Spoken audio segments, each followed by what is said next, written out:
1월 25일 화요일 삶의 기적을 일으키는 30분 예배를 시작하도록 하겠습니다.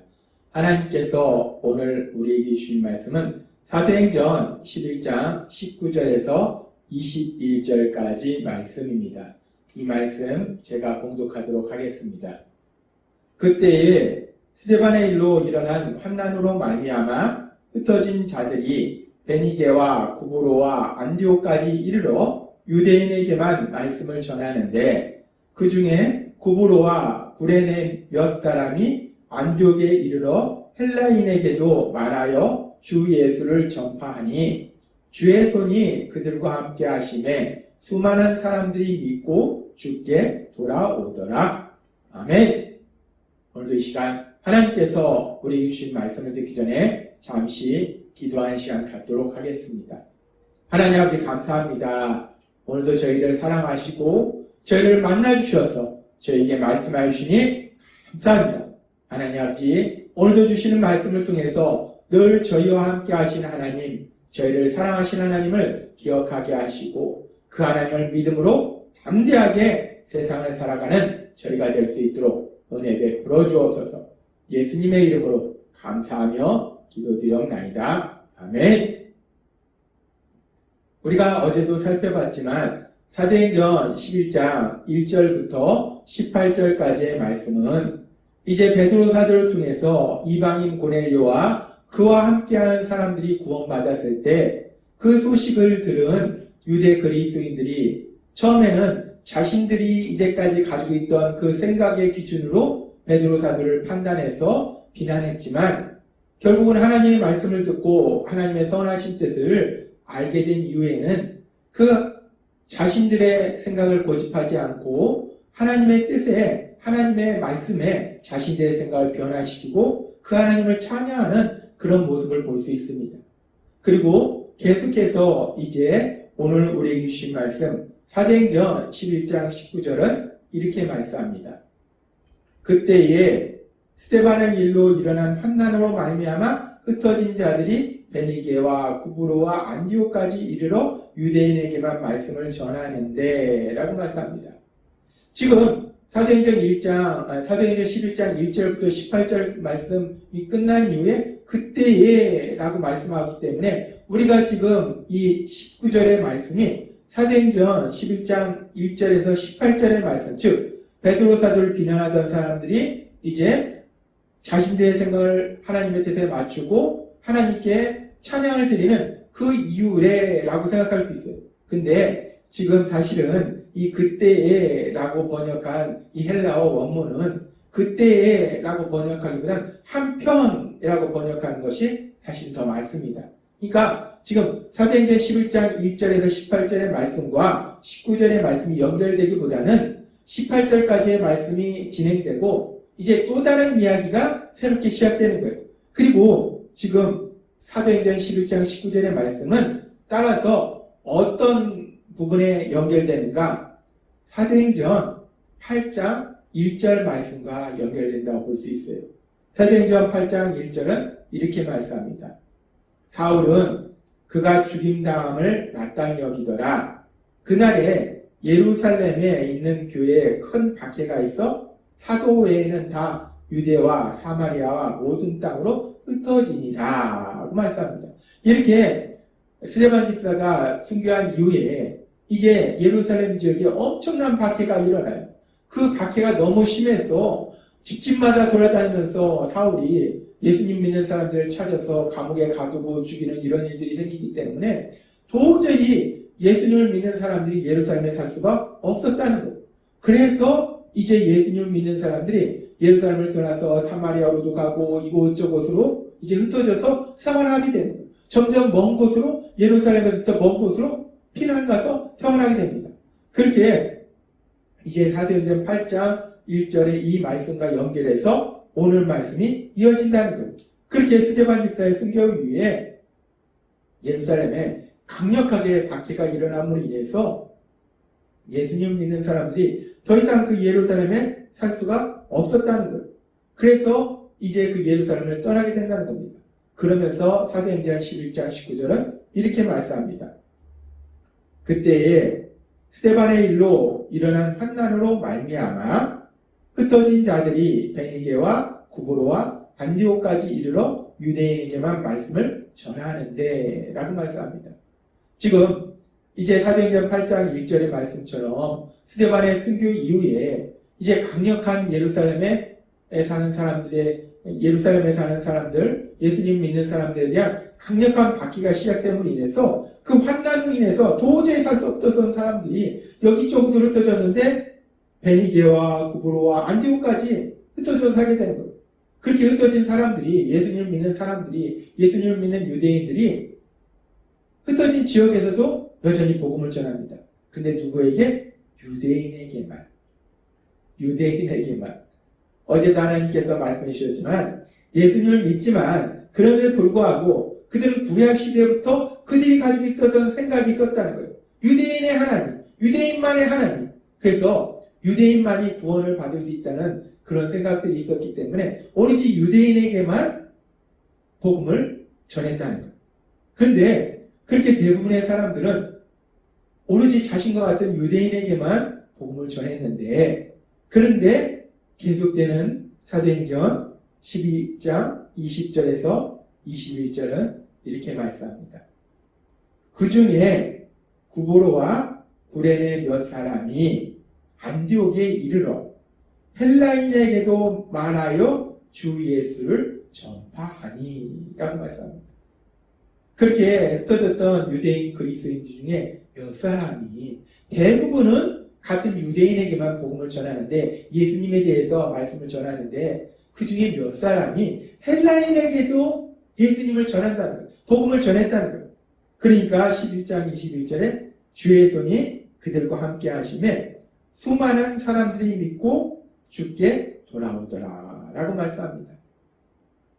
그렇게 유대인 그리스도인들이 예루살렘에 일어난 박해로 인해서 이곳저곳 흩어져서 생활하면서 대부분은 유대인에게만 복음을 전하는데 그 중에 몇몇 사람이 헬라인에게 복음을 전함으로 인해서 헬라인이 구원받는, 이방인이 구원받는 그런 역사들이 일어나기 시작함을 성경은 말씀합니다. 우리가 사도행전 8장의 말씀을 통해서 앞에서 살펴봤지만 예루살렘에 살고 있던 예수님을 믿는 사람들, 그 예수님을 믿는 사람들이 이제 스데반의 순교 이후에 강력한 박해로 인해서 도저히 그 예루살렘에서 살 수가 없었어요. 자신들의 삶의 터전, 거기서 생계를 유지했던 그리고 집도 있고 그런 자신들의 삶의 터전에서 도저히 살 수가 없었어. 그 삶의 터전에서 도망가야 했어요. 그 모습이 얼마나 슬프고 비참합니까? 자신들이 이제까지 살았던 그 삶의 터전에서 나와서 자신들이 알지 못하는 낯선 곳에 가서 낯선 사람들과 함께 살아야 한다는 거예요. 그렇게 슬프고 비참한 상황입니다.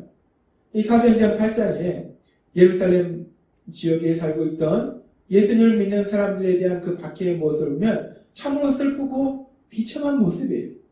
그런데 그렇게 참으로 슬프고 비참한 모습인데 그렇게 악한 자들이 예수님을 믿는 사람들을 박해함으로 인해서 그 박해로 인해서 예수님을 믿는 유대인들이 이곳저곳으로 흩어졌고 그 중에는 예루살렘에서 480km나 떨어진 먼 지역인 안디옥까지 그렇게 그곳까지 가서 살았던 사람들이 있다는 거예요.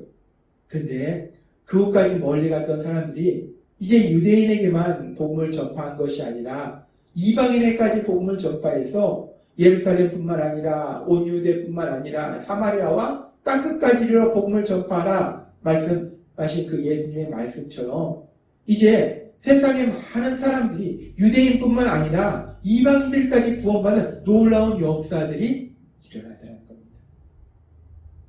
우리는 이 말씀을 통해서 아주 신비한 하나님의 역사하심에 대해서 우리가 다시 한번 깨달을 수 있어요. 악한 자들은 예수님 믿는 사람들을 박해합니다. 악한 자들은 악행을 저질러요. 근데 그런 악한 자들의 악행을 통해서 하나님은 그런 악한 자들의 악한 그런 행위조차도 그걸 통해서 하나님의 선하신 뜻을 이루시기라는 거예요. 하나님께서 말씀하신 것처럼 마가복음 16장 15절과 사도행전 1장 8절의 말씀처럼 온 천하의 복음을 전하라. 땅끝까지 내 증인이 되라. 이 말씀처럼 예수님을 믿지 않던 그 악한 유대인들이 예수님을 믿는 사람들을 박해하던 그런 악한 그런 행위를 통해서 그 악을 통해서 하나님의 선하신 뜻을 이루시는 놀라운 역사가 일어나자는 겁니다. 참으로 놀랍고 신비합니다. 그리고 이 모든 역사에 대해서 사도행전 11장 21절의 말씀을 보면 주의 손이 그들과 함께 하심에 수많은 사람들이 믿고 주께 돌아오더라 라고 말씀합니다. 주의 손이 그들과 함께 하신다는 것은 하나님의 능력이 그들과 함께 하신다는 것, 하나님의 능력이 그들과 함께 하신다는 것을 우리가 구체적으로 살펴보면 오순절날 예수님을 믿는 사람들에게 임하신 성령님, 그 성령님이 능력으로 역사하시니까 성령님이 능력으로 역사하시니까 그 이방인, 그 멀리 예루살렘에서 480km나 떨어진 그 먼 안디옥에 살고 있던 그 이방인, 헬라인까지도 구원받는 놀라운 역사, 그 하나님의 선하신 뜻이 이루어지더라는 거예요. 성령님이 역사하시니까 그 성령님은 악한 자들의 그 악을 선으로 바꾸시는 놀라운 역사를 이루시더라는 겁니다.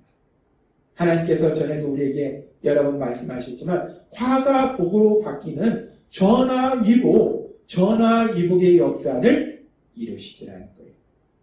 하나님은 오늘도 우리에게 말씀하십니다. 오순절날 예수님을 믿는 사람들에게 임하신 성령님, 그 성령님이 능력으로 일하시기 시작하니까 성령님이 능력으로 역사하시니까 악한 자들의 악한 행동조차, 악한 계획조차도 선으로 바꾸시는 놀라운 역사를 체험하게 하신다는 겁니다.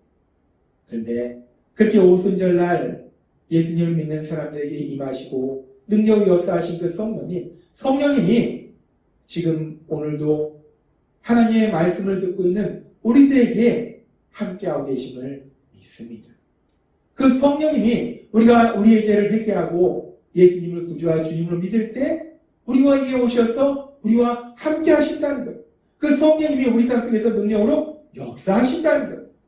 따라서 지금 오늘 말씀을 통해서 성령님의 능력으로 역사하실 때 비록 악한 자들이 악한 행동을 하고 악한 계획을 할지라도 그 성령님이 악을 선으로 바꾸시는 놀라운 역사를 이루신 것처럼 화가 복으로 바뀌는 전화위복의 역사를 이루신 것처럼 예수님을 믿는 우리가 이 땅을 살아갈 때 우리가 만나는 다양한 상황들, 우리 주변의 악한 자들, 또 우리를 고통스럽게 하는 악한 사단의 그 많은 공격이 있을지라도 우리 성령님이 우리 삶 속에서 능력으로 역사하셔서 악을 선으로 바꾸는 놀라운 역사를 체험하도록 하실 걸 믿습니다.